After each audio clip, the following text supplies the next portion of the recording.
My name is Claire Aitken, and I'm the pastry chef at Baker and the Farmer on Johns Island. And today we're going to be making a candy roaster squash pie for Thanksgiving.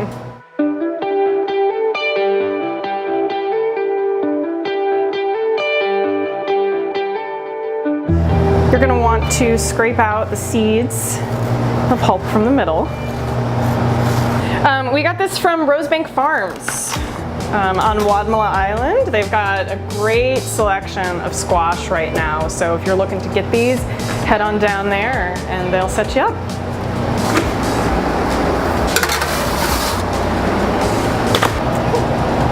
So first you'll grind the pistachios, and once those are sort of coarse ground, then you can add graham cracker crumbs, white sugar, flour, salt,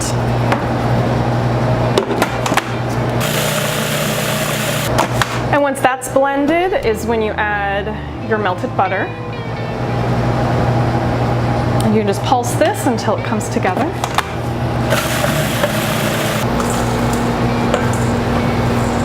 So next you're going to press it into your pie form, starting with the bottom, and then you'll work your way around the sides. You want to make sure you get it nice and packed in. It's so cool to be able to turn a squash, which you think of as, normally a more savory thing, into a dessert, and a dessert that people really like. Once you're done forming the crust, you should freeze it for about 20 minutes until it's firm. That'll help it keep its shape in the oven.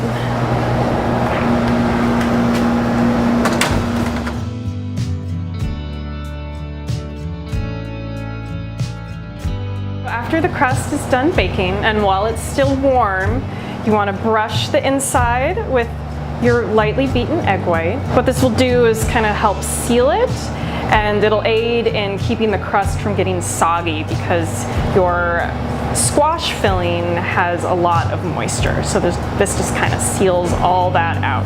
So once you have roasted your squash, let it cool down until you can touch it, and then you're going to peel off the skin and make your puree in your food processor. So what we have here is the finished puree, and when it's time to make your filling, you can just put all the ingredients in together at once. Gotta get all that goodness. Your eggs,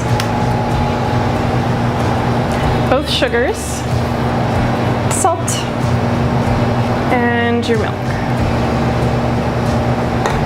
Just give that a few little pulses, and then you can blend it together.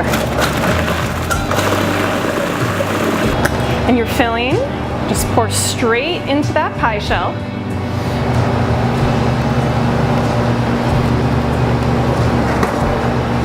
Spread it out nicely.